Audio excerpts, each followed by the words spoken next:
Até que ponto o meu livro, Meu Encontro com Drácula, ele é ficção ou ele é realidade? Olha, existe uma linha muito tênue entre o real e a ficção. A ficção, na verdade, é um imaginário, né? As pessoas colocam esse imaginário e, de repente... Mas eu vou dizer uma coisa para você. Toda ficção, ela tem como elemento básico uma realidade. E esse foi um dos pontos que eu discuti muito com o meu editor. O editor falava, nós vamos colocar ficção, realidade, vamos colocar... Então ficou muito essa discussão na editora. E eu deixei a cargo do meu editor. Mas, na verdade, é o seguinte, o que aconteceu comigo, eu usei, lógico, uma estratégia do imaginário do autor, mas baseado nesses pontos reais. Quer dizer, a realidade me deu um embasamento para eu criar o meu trabalho, tanto é que Drácula, que eu uso Meu Encontro com Drácula, na verdade, ele é a síntese do meu encontro com o oculto, do meu encontro com um outro lado que eu desconhecia que existe, porque aquela pergunta, existe o bem, existe o mal? Claro, existe uma guerra muito séria entre o bem e o mal, né? Uma guerra espiritual, uma guerra que está aí e, logicamente, tudo isso são situações que as pessoas precisam estar muito atentas.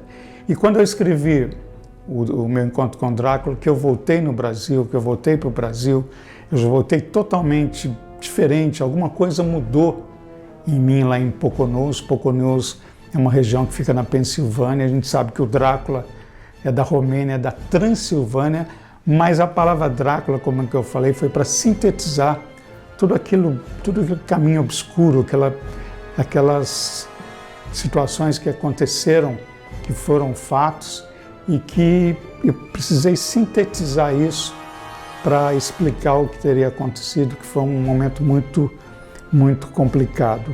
O real, eu digo que é o oculto, ele existe. A ficção talvez seja uma forma de você colocar para as pessoas aquilo que a princípio elas não conseguem entender e passam de alguma forma a compreender do relato que você faz.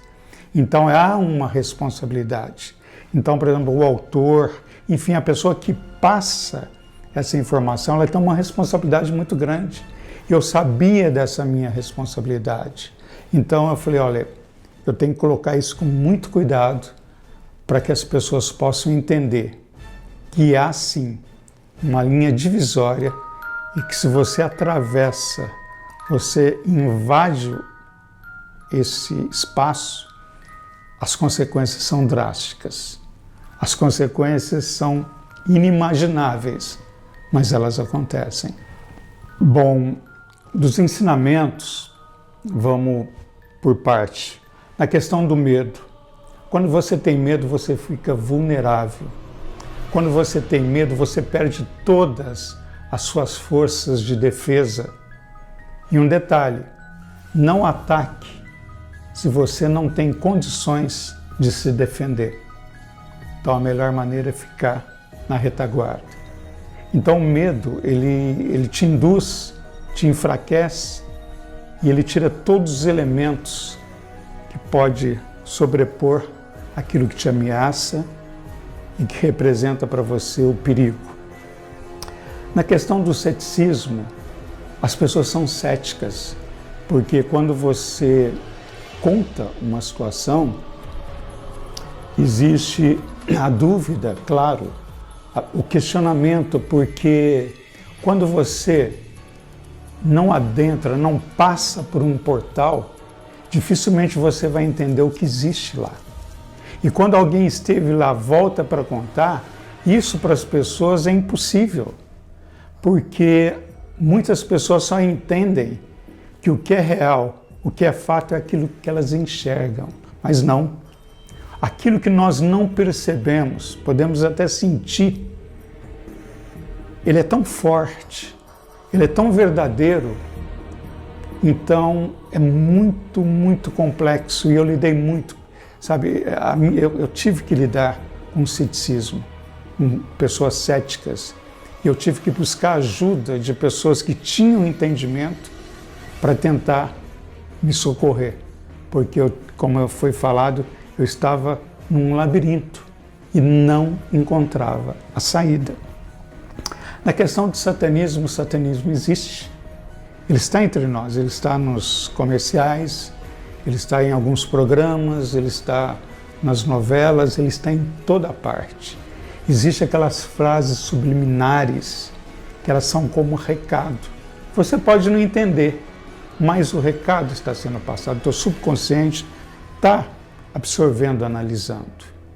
E sabe quem absorve mais isso? A criança, o adolescente. E são instrumentos onde há o maior ataque são exatamente essas pessoas, porque elas têm uma vulnerabilidade que, embora algumas crianças tenham um avanço espiritual muito forte, mas a grande maioria está à mercê da manipulação do oculto. Então o satanismo existe. Não duvide disso. Nos desenhos animados, aos pais, cuidado, porque naqueles belos desenhos estão as mensagens, estão os recados, está ali o propósito de forças que você nem imagina, mas elas estão atuando.